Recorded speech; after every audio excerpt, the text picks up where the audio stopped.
Have you ever wondered what life was like for the very first humans?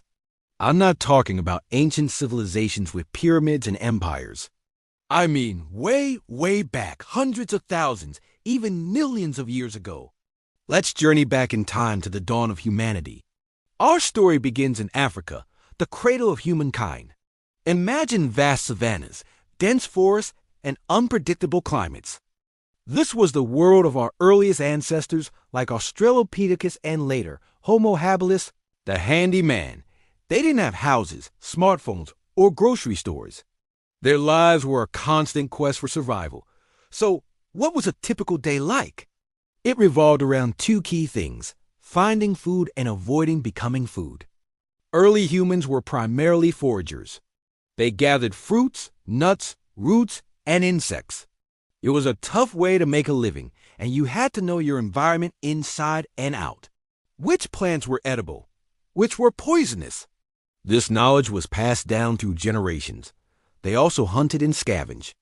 But forget the image of mighty hunters taking down mammoths with ease. Early hunting was likely opportunistic. They might have chased smaller game or scavenged carcasses left behind by more powerful predators like saber-toothed cats.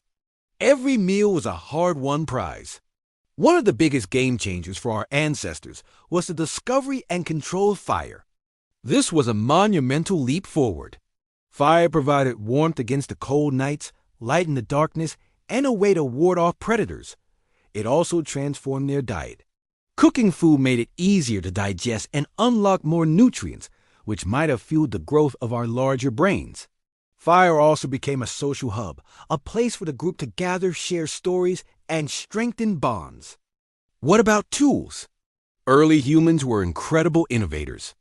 The first tools were simple stone flakes, known as the Old Darwin toolkit. They might not look like much, but they were revolutionary. These sharp-edged stones could be used to butcher animals, crack open bones for nutritious marrow, and dig for roots. This was the beginning of technology, the first time our ancestors actively shaped their environment to meet their needs. Life was communal. Our ancestors lived in small, mobile groups of maybe 20 to 30 individuals. There was safety in numbers. They relied on each other for everything, for finding food, raising children, and defending against threats. Cooperation was the key to survival. This deep-seated need for social connection is something we still carry with us today. They didn't have written language, but they communicated. They would have used gestures, sounds, and eventually, more complex vocalizations to coordinate hunts, warn of danger, and maintain social harmony. The beginnings of art also emerged, with early engravings and perhaps body paint, showing a spark of symbolic thought and a desire to express themselves and understand their world. Life was short and incredibly difficult. Disease, injury, starvation, and predation were constant threats.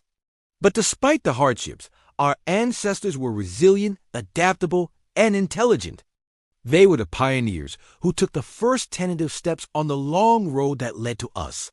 Every time we cooperate with a friend, use a tool, or sit around a campfire, we're echoing the lives of these first humans. Their legacy is written in our DNA. Thanks for joining me on this trip back to the dawn of humanity. If you found this journey fascinating, don't forget to subscribe, and hit that notification bell for more explorations into our incredible past. See you next time.